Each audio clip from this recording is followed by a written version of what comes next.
Hello, my name is William Taylor, and I'm going to present to you the final designing of a wireless network. The first step into designing a wireless network is to passively monitor the network. Passively monitoring a wireless network can help understand what is happening in the network in real time and help keep the network's performance and security up to par. Passively monitoring uses Wi-Fi analyzers, and those are tools used to monitor and analyze wireless networks. Some common ones are SolarWinds, NetSpot, OpenSignal, Wireshark, and Insider. These Wi-Fi analyzers can tell you all about the network, what's going on with them, such as the protocols, the IP addresses, the MAC addresses, the SSIDs, how much bandwidth is available, the signal strength, and what type of security such as WPA2 or WEP, and even the channels that are listed. These are great tools just to have to see where your high spots and your low spots for the signal as well. Some applications even have heat maps where they can tell you the strength of the network compared to different rooms. When developing and designing a wireless network, you want to know what the standards are. There are security and performance benefits when you use the industry standard 802.1111 set by the industry. Hackers are developing new ways to breach wireless networks, so using the 802.1111 standards with compliant devices will help keep them out of the network. The difference between the old proprietary standards and the industry 802.1111 is that the proprietary is older, it's closed, and there's no room for growth on the network to add new devices, update devices. It's basically just stuck there and it's in a closed network. While the industry standard is current, it's always updating, and it's flexible, made for growth and expansion. So now that you've done a scan and we've gone over the standards, you want to think about what's the goal of the proposal, or what's the scope. Determining the scope of the wireless network project is key. Making security, performance, and reliability in the main focal points of the network will help complete the scope that was set. Knowing where the updates and upgrades along with integrations of software and hardware can save time and money when creating a network. So here is really where we want to decide, why are we upgrading? Is the old stuff just not keeping up with it, or are we trying to make something that can sustain and last and expand and grow? Next, we're going to kind of analyze what's going on and see what are the problems. One major problem is congestion. Congestion on the networks can slow down a wireless network, and recognizing the signs could be the first step in clearing it up. So what are those signs? What can cause congestion? First, the location, devices, and maintenance. The location of the network can depend on the IPS or the internet service provider. Some areas may have more bandwidth than others depending on the location. Some devices can't keep up and they're just too slow, and it's creating a funnel. And maintenance, if you're not maintaining the devices or the network, that can slow down the traffic as well. So how do you clear the congestion? First, you call your internet service provider for more bandwidth. See if they have anything available. Next, make sure all devices are up to date with the 802.11 standards.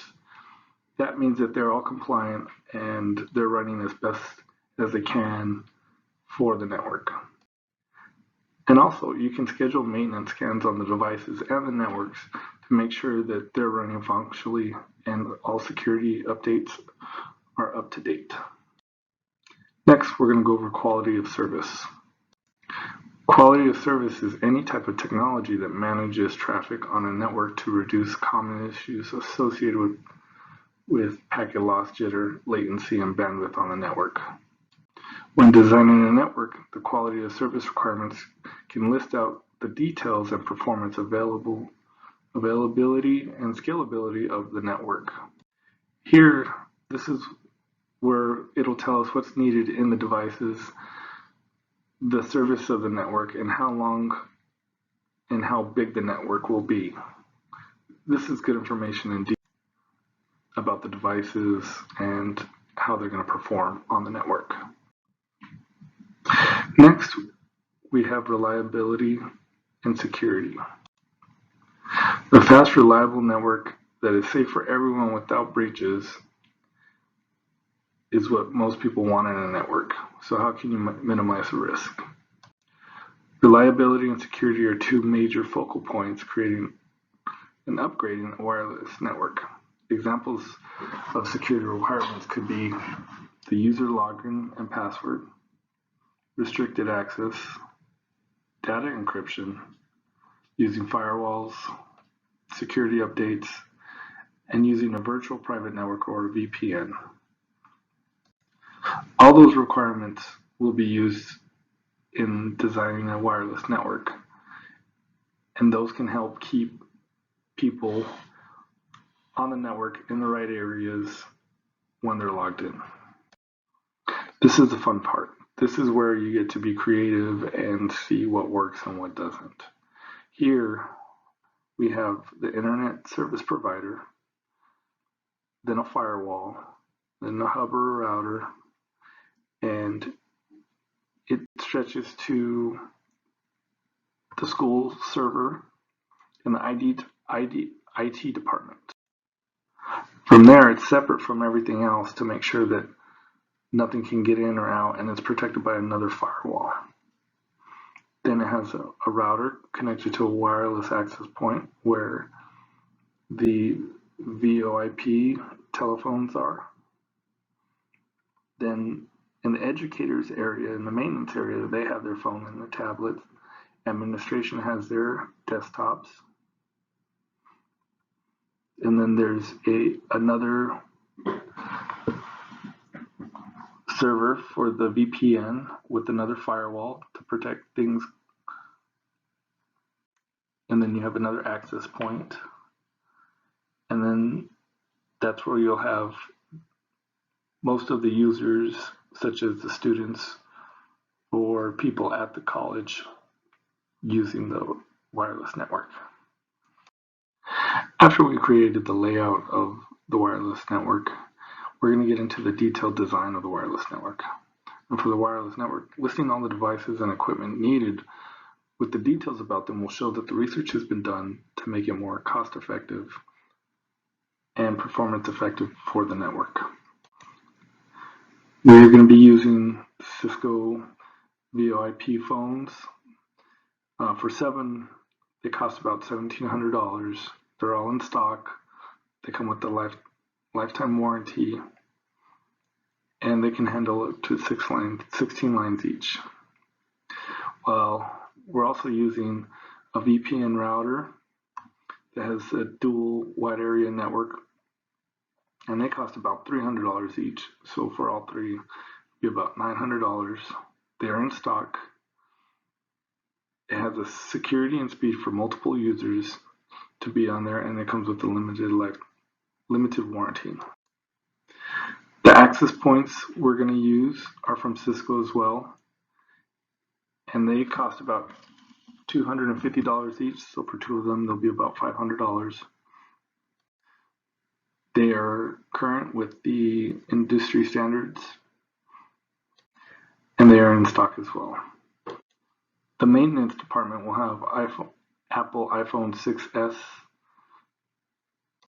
to keep up with their data and their requirements, and only people on their shift will have them. The staff, such as the educators, will have MacBook Pros, and those are, for 7 of those will be $8,400. They come with a 2-year warranty and tech support. Same as the Apple iPhone 6s. Those have a 2-year warranty as well. And admin will have the Dell Optiplex 790 small form factor desktops and servers. And those will be wireless. They're in stock and they have the performance and a 1-year limited warranty. With these devices, now we can see that the network will have the performance, the speed, and the security required. This is where we did a cost analysis. And creating a cost analysis will be helpful in different areas of your network design. It lists the tangible costs in a chart so you can see what everything will actually cost compared to the estimate at the beginning of the proposal.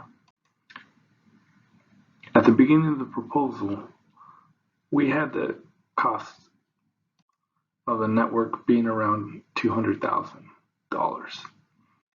But after performing the cost analysis and listing all the price of the devices, miscellaneous items, including labor, it came out to $120,000. So here's proof that actually performing the cost analysis will actually get you a better price and more accurate price than what was estimated previously.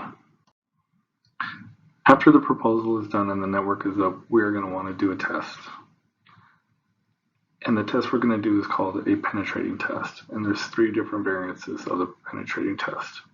The first one is a black box method, where the internals are not known. The data will not show. The second test is a gray test, the gray box test.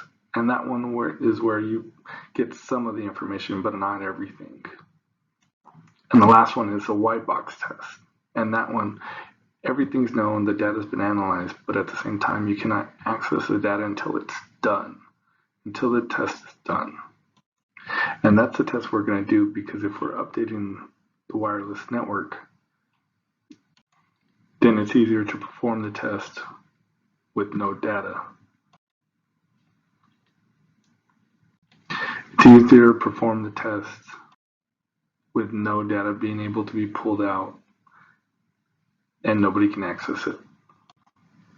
And afterwards, we'll use NetSpot so we can actually see where the heat map shows the signal of the high points and the low points. In conclusion, know what your scope is. Do the research to back up your reasonings for wanting to create an upgrade, and run tests to confirm that everything is functioning properly on the network. Those 3 steps were used to complete the final design of my wireless network proposal. Thank you for your time.